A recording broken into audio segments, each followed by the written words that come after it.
Winner takes all이라는 표현 다들 잘 아실 겁니다.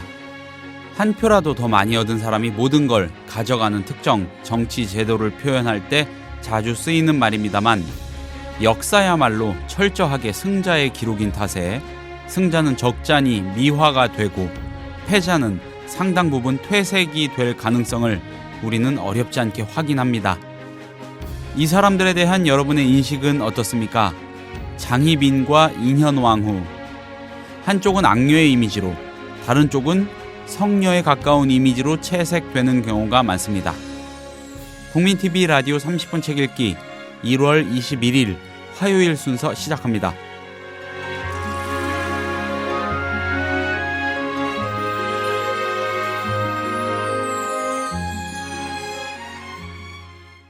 안녕하세요. 30분 책 읽기 김효진 PD입니다. 역사적 사실에 대한 이면을 살짝 들춰서 조금은 다른 시각으로 들여다보는 시간입니다. 이희진의 역사 읽기가 준비되어 있습니다. 지난주에 소개해드렸죠. 이희진 선생이 공저를 한 그들은 어떻게 시대를 넘어 전설이 되었나라는 책이 있는데, 같이 쓰신 분이 은예린 선생입니다. 이 책에요, 다뤄보고 싶은 내용이 너무 많습니다. 이미지상으로 대립하는 인물들을 중심으로 아주 쉽고 재미있게 역사적 이야기들이 서술되어 있는데, 특별히 이희진 선생과 공저자인 은예린 선생을 동시에 모셨습니다. 욕심을 좀 내봤다고 할 수 있겠습니다. 두 분에게서요, 책 속에 담긴 내용 가운데 장희빈 대 인현왕후 편에 관한 얘기를 한번 들어보려고 합니다. 오늘과 내일에 걸쳐서 상하로 꾸며보겠습니다. 잠시 뒤에 두 분 모십니다.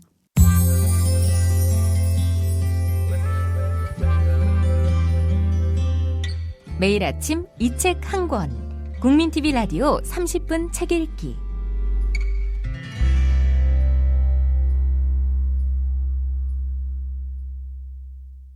이 선생님 안녕하세요. 안녕하세요. 네, 반갑습니다.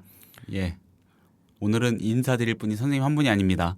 예, 오늘 공저자분을 모셨습니다. 사실 네. 이 책에 네. 저보다는 공저자 비중이 높거든요. 아, 그렇군요. 12개 꼭지 중에 8개를 쓰셨으니까 사실상 공저자가 나서야지 저 혼자 나서면 조금 도리가 아니라고 생각해서 오늘은 공저자를 모셨습니다. 알겠습니다. 제가 인사로 모시겠습니다. 은예린 선생님입니다. 안녕하세요, 선생님. 네, 반갑습니다. 예, 반갑습니다. 이렇게 나와주셔서 고맙습니다. 네, 국민TV 통해 청취자 여러분들께 인사드릴 수 있는 영광을 주셔서 감사드리고요.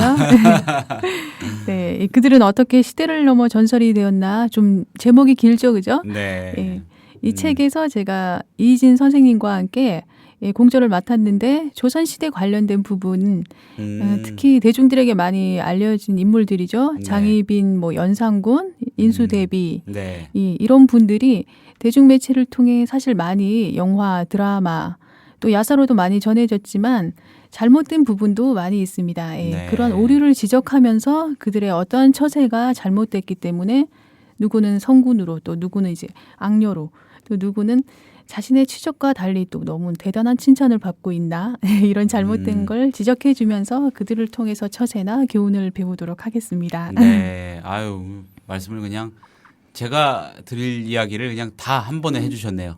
너무 편안하게 해주셨습니다. 자, 은예린 선생님과 이희진 선생님 두 분을 모셨습니다. 은 선생님 일단 간략하게 자기소개 한번 해주시죠. 네, 네. 저는 중앙대 물리대학에서요. 네. 인문학으로 제가 박사과정 수료했고요. 네. 실제 역사를 전공한 건 아니지만 역사와 관련된 제가 동양 철학 전공했어요. 사실은요. 근데 역사에 대한 이제 관심이 많이 생기고, 사실 철학도 기본적인 역사적 베이스를 모르면 공부할 수가 없는 학문이에요. 네. 네. 실제로 역사 관련 학회에서 많이 네. 참석을 하셔가지고 그러시군요. 학회에서 만나가지고 기획을 같이 하게 된 겁니다. 아, 그렇군요. 네. 그런 인연으로 오늘 이 스튜디오에 이희진 선생님과 저와 이렇게 셋이 같이 자리를 함께 하게 됐습니다. 오늘은 아까 은 선생님이 언급을 해주신 그 주필을 하신 장희빈 대 인현왕후 편을 가지고 일단 상편을 이야기해 주실 거고, 내일까지 요즘 이희진의 역사 읽기는 계속 상하 편성을 하고 있습니다. 그래서 하편으로 이어서 내일까지 말씀을 좀 해주실 텐데요. 자, 일단 상편과 하편 어떻게 이야기 구성을 좀 달리 해주실지 소개를 간략하게 부탁드리겠습니다. 예, 네. 일단 상편에서는요. 네.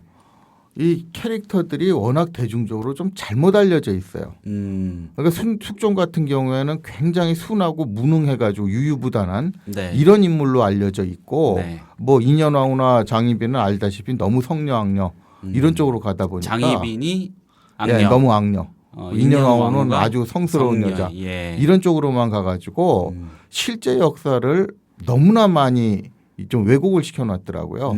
그러다 보니까 오히려 당시 실제 역사는 모르게 되는 네. 이게 드라마나 영화 같은 콘텐츠에서 너무나 왜곡을 시켜가지고 일단 거기에 대한 얘기를 해야 이 숙종 시절에 진짜 정치가 어떻게 돌아갔고 숙종이라는 사람이 어떤 의도로 정치를 하다가 장희빈이나 인현왕후 같은 경우에 어떻게 보면 나중에 은 선생님이 자세하게 설명하겠지만 어떻게 보면 좀 희생당한 케이스들이거든요. 그런 측면에 대해서 2부에서 얘기하는 방향이 나을 것 같습니다. 알겠습니다. 그럼 정리하자면은 오늘 상편에서는 장희빈과 인현왕후를 둘러싼 그 왜곡된 그 캐릭터에 대한 왜곡된 이야기들이 어떤 게 있는지를 한번 나름대로 짚어주시고 내일 하편에서는 그 배경에 관한 얘기를 해주시는 걸로 저는 이해를 했습니다. 뭐 맞죠, 선생님? 네. 예, 그러면 은 선생님의 말씀으로 본격적으로 얘기를 시작해 보죠. 일단 어떤 맥락에서 접근을 해야 될까요? 네. 아마 우리 역사상 네. 예, 한번 예전에 이희진 선생님이 의자왕을 고백하다라는 저서도 집필을 하셨어요. 예. 네. 의자왕만큼이나 뭐 억울한 사람이 없다고 얘기를 해요. 삼촌 궁녀에 대한 그 왜곡된 전설 때문에. 근데 제가 보기엔 조선 역사에서 장희빈만큼 또 억울한 여자도 없을 것 같아요. 네. 그만큼 이제 시대에 없는 악녀. 그러면서 또 인현왕후와 늘 대조되는 성녀. 인현왕후는 늘 착하고 장희빈은 아주 나쁜 그런 유형으로만 우리는 지금 많이 인식돼 있어요. 네. 심지어 역사에 관심 없는 분들은 장희빈이란 이 여자의 이름이 장옥정이란 것조차도 모르죠, 그죠? 장옥정. 네. 저도 사실 잘 몰랐어요. 그냥 예. 장희빈이 시민인 줄 알아요. 장희빈 예. 사람 이름인가? 예. 예. 그리고 심지어 60년대 만들어진 영화를 이번 책을 집필하면서 참고로 제가 봤었어요. 예. 어렵게 필름을 이제 확보해서 봤는데 거기서는 옥란이라고도 얘기를 해요. 장옥란 이렇게로 이렇게 영화를 만드셨더라고요. 그만큼 희빈이라는 이미지 캐릭터가 네. 무조건 나쁜 사람. 그리고 심지어 이제 뭐 대중 매체가 큰 영향도 끼쳤겠지만 사실상 정말 큰 영향력이 있었던 작품은 인현왕후 전이라는 소설이에요.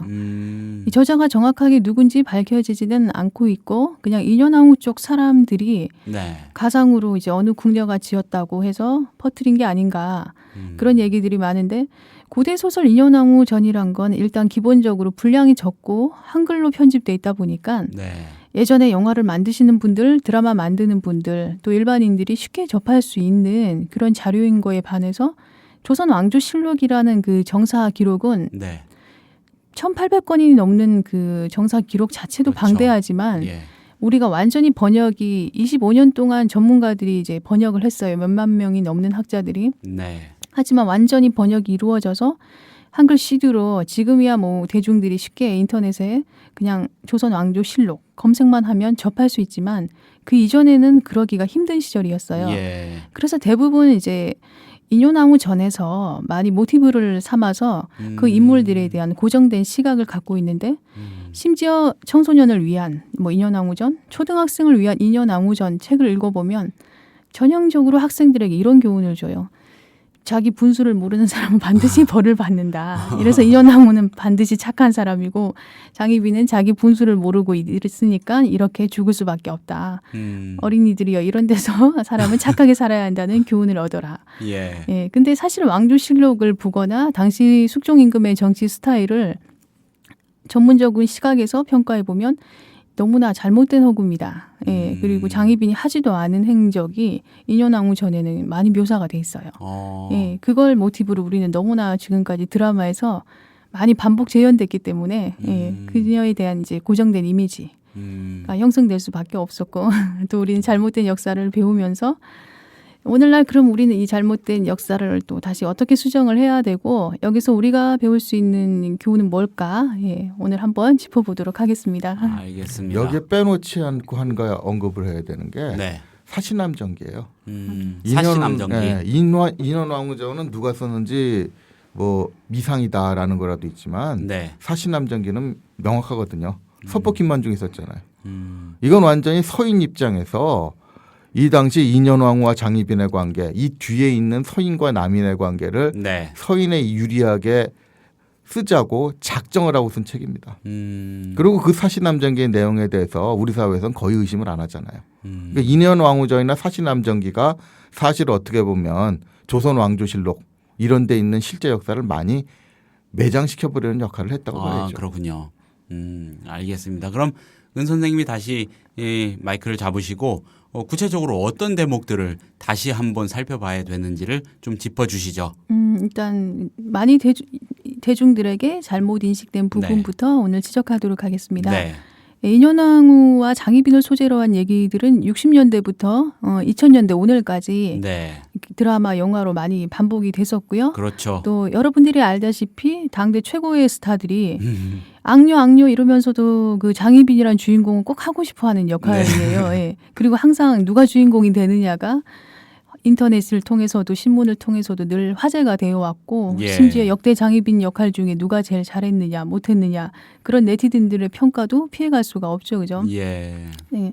90년대부터는 조금은 약간 바뀌기 시작했어요. 예. 인현왕후와 장희빈이 대립하는 장면도 설정도 하고 다시 이제 장희빈 그녀 입장에서 다뤄보자는 얘기는 있었지만 여전히 인현왕후는 성녀고 장희빈은 악하다는 데는 주목해서 사약을 받는다든지 그런 장면은 변화가 없었어요. 그렇죠. 어떤 편에서든 클라이막스로. 네. 예. 결국 그게 서인의 입장이 많이 반영돼 있다고 봐야죠.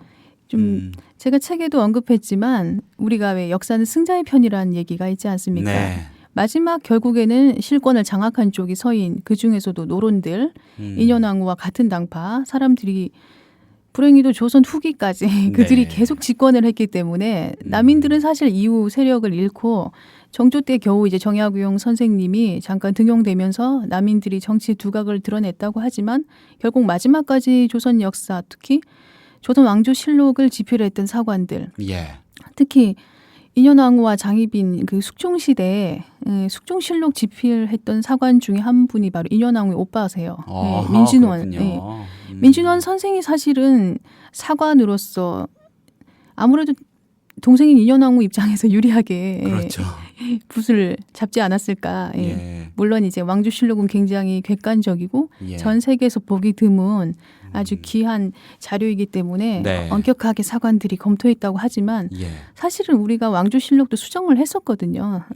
볼 수 없었다고 하지만 중간에 수정도 했었고 또 기득권자의 입장이 100% 반영이 되지 않았다. 이것도 힘든 부분이에요. 자, 그럼 우리가 드라마나 영화에서 많이 이제 반복됐던 거 일단 그녀의 입궁하는 배경부터가 많이 다르게 묘사가 되고 있죠. 네. 근데 이건 뭐 대중매체야 당연히 정사보다는 또 흥미 위주를 빼놓을 수가 없고 네. 청취자나 이제 시청자 입장을 반영해서 뭐 드라마마다 각종 다르게 묘사가 되긴 하는데 제일 많이 나오는 장면이 뭡니까 여러분들? 인현왕후에게 무례하게 군다든지 또 나중에 나오는 제3의 여인 영조 임금의 어머니죠, 그죠? 숙빈채 씨를 네. 굉장히 많이 핍박하고 좀 모질게, 표독스러운. 예, 네. 모질게 구박하고 그 외에 뭐 다른 후궁들이나 아랫사람에게도 아주 함부로 뭐 다루고 숙종 임금에게도 발악을 하고 그래서 뭐 나중에 후회를 하는데 아까 선생님이 이희진 선생님이 말씀하신 사시남정기 그걸 읽고 숙종이 지난 일을 후회했다. 사실 숙종 임금이 그 책을 읽었다는 증거는 없어요. 조선 왕조실록 어디에도 언급이 되지 않을 뿐더러 당시 유포되던 소설을 그렇게 임금이 읽을 만큼 여유가 있었던 그런 시대 상황도 아닐 뿐더러 지금도 현대사에 뭐 대통령께서 책 한 권 읽고 정권을 바꾸지는 않으시거든요. 그런 책 때문에 바뀌었거나 뭐 그런 것 같지는 않아요. 네. 다만 확실한 건 그런 서인 입장, 김만중 선생이 인현왕후와 같은 당파셨고 또 바로 인경왕후죠. 인현왕후 전 숙종의 첫 번째 비인 인경왕후의 삼촌이지 않습니까? 숙부. 그들 입장에서 이제 쓴 사시남정기도 장희빈과 당시 인현왕후 얘기를 아주 극적으로 대비시켜서 인현왕후는 아주 착한 또 그러니까 실제로 보면 장희빈이 그렇게 표적스러운 일을 했다는 사료가 그렇게 많이 나오질 않는다는 얘기입니다. 실질적으로는 아주 희박하다는 말씀이신가요? 왕조의 반면에 실록엔. 인현왕후가 예. 그렇게 착하지만은 않았다는 근거들이 많이 나오거든요. 예를 들자면요. 예를 들어서 이제 제가 사실 저는 80년대 네. 처음으로 사실 6, 70년대 제가 라이브로 영화를 볼 수 있었던 그런 나이는 아니니까요. 네. 80년대 처음에 이제 드라마를 통해서 그 예. 두 인물을 알게 됐고요. 그때 어린 시절 역사적 관심이 어쩌면 지금까지 이 책을 집필하게 되는 계기가 됐었는지 모르겠지만 80년대까지만 해도 너무나 순종적이세요. 인현왕후는. 예, 무조건 쫓겨난 후에도 숙종을 원망하지도 않고 심지어 입궁하세요 해도 사양하는 장면이 있어요. 그것도 장희빈을 위해서. 그게 인현왕후 전에 많이 나와 있는 부분이에요. 그런데 사실 정사실록을 들어가 보면 네. 인현왕후가 장희빈은 종아리를 세게 친 장면은 그런 기록도 묘사돼 있고요. 오히려 드라마에서는 장희빈이 빈으로 다시 강등할 때 뭐 심지어 어떤 드라마에서는 숙종 임금 앞에서 밥상을 엎고 소리를 지르고 멱살을 잡고 이런 그것도 인현왕후전에 사실 나와 있는 부분인데 조선 왕조실록에는 한 줄도 나와 있지가 않습니다. 오히려 인현왕후가 폐출 명령했을 때 폐비시켜 보시오 이러고 소리를 지르고 한번 나를 쫓아내 보라 이러면서 숙종에게 소리 지르는 장면이 있고 또 서인들끼리 은자를 걷어가지고 네. 나중에 다시 나를 보게 하게 도와달라고 하는 그런 게 물론 노론들이 기록한 노론들도 그렇게 기록을 했어요. 패비 민씨도 노론 자체가 자금을 냈다. 서인에서 갈려 나온 집단이니까 네. 사실 같은 집단으로 봐야 되거든요. 그런데 그 노론들이 남긴 기록에도 그 서인들이 인현왕후를 복위시키기 위해서 조직적으로 움직였던 내용이 나온다는 얘기죠. 거기에 인현왕후도 자금을 냈다 이런 얘기가 왕조실록에 나와요. 드라마에서는 굉장히 쫓겨난 후에 뭐 굶주림에 허덕일 만큼 쌀도 없었고 몸이 아프고 뭐 국법을 잘 지켰다. 근데 그 정도로 굶주린 여자가 은자를 낼 만한 돈이 어디 있었을까? 그렇지만 왕조실록에는 분명히 나옵니다. 패비 민씨를 비롯한 명문 거족들이 다시 보게 하기 위해 은자를 냈다. 이렇게 나와 있어요. 예, 그리고 나서 이제 입궁한 후에도 사실 본인 입으로 공공연히 떠들고 다녀요. 누가 날 저주하기 때문에 내가 병이 났다. 그 누구라면? 예, 장희빈을 이제 지칭하는 거죠. 내가 이래서 몸이 안 좋은 거다. 본인이 계속 이렇게 떠들고 다녀요. 우린 드라마에서 장희빈이가 무척이나 무당을 불러서 저주했다. 물론 왕조실록에도 무녀를 불렀다고 나와 있지만 실제로 그 무녀를 불러서 저주했다라는 그 얘기를 미리 언급하고 있는 건 인현왕후 쪽이에요. 내 병이 이래서 아픈 것 같다. 이러면서 이제 서로 이제 공격을 하는 장면. 그런 것도 왕조실록하고는 좀 다르게 그리고 지고지순하게 나와 있는 숙빈채 씨 같은 여인. 영조 임금 어머니죠. 우리가 흔히 무수리로 많이 알려져 있는데 네. 사실 그녀가 무술이었다는 기록은 조선 왕조실록에 한 줄도 없습니다. 오히려 영조가 쓴 비망록 나중에 어머니가 친박 라인이었다 이렇게 영조실록에는 묘사가 돼 있어요. 물론 이것도 영조 임금이 미천한 어머니 출신을 숨기기 위해서 지어낸 건 아닌가 하는 의문도 들어요. 네. 중요한 건 이 여자는 베일에 쌓여있는 여인이라는 거. 늘 다만 이제 무술이었다라는 언급은 한 조선 왕조실록 어디에도 없는데 우리나라 이제 궁중연구의 대가시죠. 김용숙 교수님이 예전에 이제 그렇게 한번 아주 옛날에 말씀을 하시면서 그분이 대가니까 사람들은 을에 맞겠지. 예, 그렇게 하고 그냥 덮어버린 거지 사실은 무술이란 얘기는 없어요. 근거가 없다는 말씀이시군요. 예. 그리고 모든 것부터가 베일에 쌓여있는 여인이에요. 베일에 쌓여있기 때문에 출생설이 3가지나 나온다는 거는 정확하지 않다는 거죠. 확실한 거 하나는 바로 노론하고 손을 잡은 노론 쪽에서 만들어낸 여인이란 건 맞다는 겁니다. 예, 장희빈이 남인 쪽에서 만든 여인이라면 이 여자도 노론에서 만들어낸 여인. 바로 민진원이죠. 인현왕후의 오라버니인 민진원이 쓴 단암만록에도 그거 나와요. 그리고 이거는 뭐 어디까지나 야사하긴 하지만 바로 이제 인현왕후 보기에 적극적이었던 네. 사시남정기를 집필한 김만중의 손자인 김춘택과 아주 가까운 사이였기 때문에 김춘택의 각본에 의해서 숙종과 만날 수 있었던 왕조실록에도 최 씨를 봉하여 수건으로 삼는다라고만 나와야지 궁녀 최 씨인지 무수리 최 씨인지는 없어요. 그냥 이 여자가 수건이 되고 그리고 나서 분명한 건 확실한 건 자신이 이제 숙종에게 고했다는 거예요. 장희빈이 무녀를 불러서 저주했기 때문에 이렇게 돌아가셨습니다. 예, 숨은 주역이죠. 노론의 숨은 공로자이고 장희빈 죽음에 가장 핵심적인 역할을 한 여인이 네. 이 여인인 것만은 확실해요. 그리고 훗날 뭐 정말 드라마에서는 굉장히 장희빈에게 구박과 핍박을 받는 무술이 출신인데 심지어 영화 드라마에서는 장희빈이 아주 심하게 고문을 하죠, 그죠? 뭐 심지어 독에다 가두어 놓고 네. 예, 그런 장면이 아주 많이 반복이 됐는데 왕조실록에는 한 줄도 없는 내용입니다. 조선 왕조실록에는 한 줄도 없어요. 심지어 어떤 드라마에서는 존재감은 없지만 또 숙종에게 유씨라는 후궁도 있었고 수건 뭐 유씨, 네. 또 박씨, 뭐 이런 훗날 명빈 박씨. 근데 어떤 드라마에서 궁인 유씨를 숙종 임금이 승은을 내리니까 장희빈이 화가 나서 그 화로라고 하죠 예전에 그죠 뭐 고문할 때 쓰는 불로 사람을 지지면 예. 화로 불로 얼굴을 지지겠다 하는 장면이 나와요. 예. 지지려는 찰나에 감찰 상궁을 보내서 숙종이 못하게 수건으로 봉할 테니까 하지 말아라 막 이런 장면이 예전에 드라마에서 있었어요.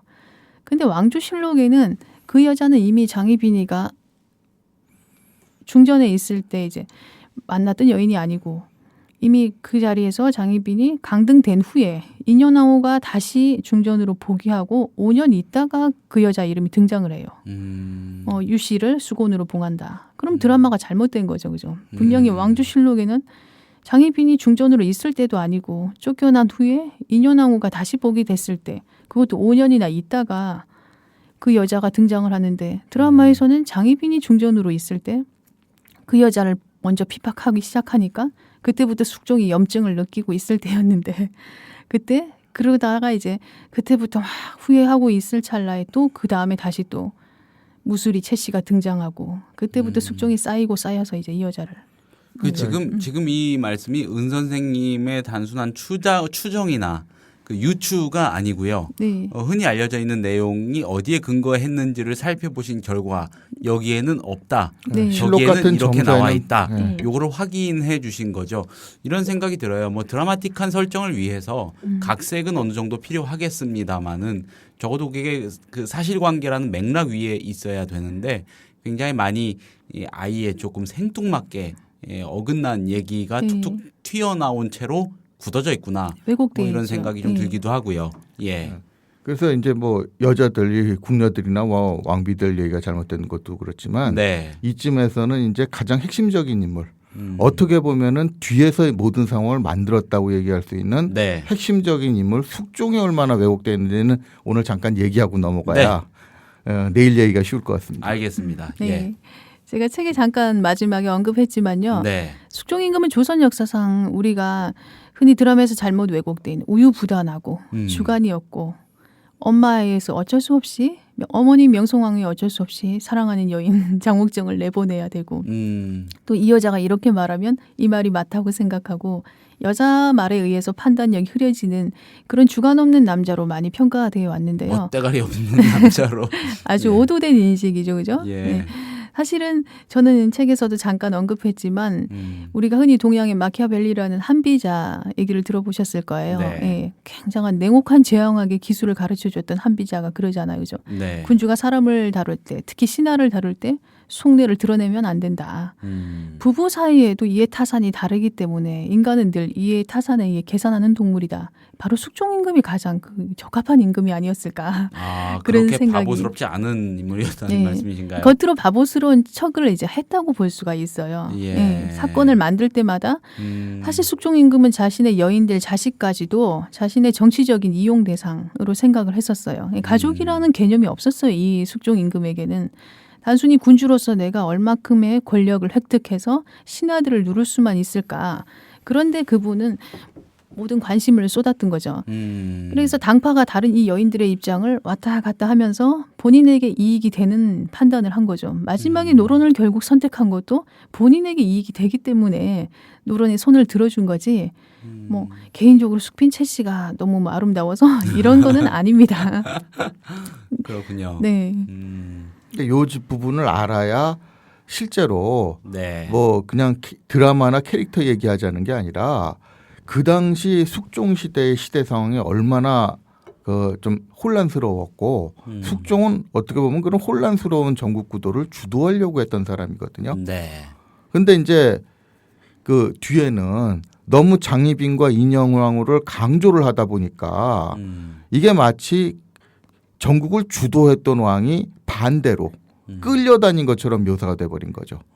그러다 보니까 오히려 그 시대의 시대 상황은 제대로 못 보게 되는 거죠. 그래서 사실 숙종의 캐릭터를 좀 더 이해를 해야 내일 다룰 네. 그 시대의 정치 상황 그리고 그 시대의 정치 상황이 우리 시대에 지금을 현재를 사는 사람들한테 어떤 시사점을 주느냐 요걸 명확히 볼 수가 있다는 얘기입니다. 알겠습니다. 예, 은 선생님이 짧게 마무리해 주시죠. 네, 오늘 잠깐 우리가 이 고정된 이미지의 캐릭터들에 대해서 잠깐 다루어 봤습니다. 네. 여러분들. 자, 하지만 그 내면에는 이들이 약했다기보다는 당시 혼란했던 조선 중기 흐름 그리고 네. 그걸 어떻게 전국을 운영하면서 국왕으로서 자신의 권력과 위엄을 지켜나가야 했을까 하는 숙종 임금의 치밀한 계산이 있었다는 거예요. 예, 여러 번의 당쟁과 황국을 어떻게 처신했는지 자, 그럼 이제 내일 이 시간에 여러분들과 다시 한 번 더 상세히 얘기해 보도록 예. 하겠습니다. 아니 은 선생님이 말씀을 워낙 잘하시고요. 이렇게 그 구성적인 측면에서 이끌어 가시는 능력도 탁월하시고 지금 청취자분들에게 말씀드리고 싶은 게 한 말씀도 이 버벅댐이 없이 쭉 끌고 오시대요. 정말 대단하신데요. 예, 오늘 말씀 너무 재미있게 또 박진감도 있었어요. 네, 감사합니다. 예, 물 흐르듯 말씀 잘 해주셔서 고맙습니다. 잘 들었습니다. 내일 뵐게요. 예, 내일 하편에서 다시 인사드리겠습니다.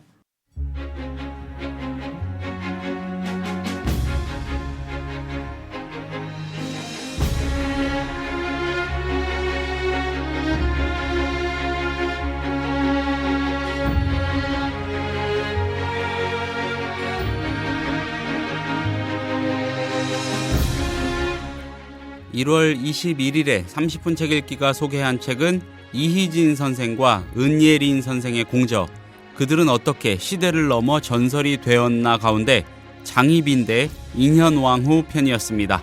내일 하편에서 다시 인사드리겠습니다. 감사합니다.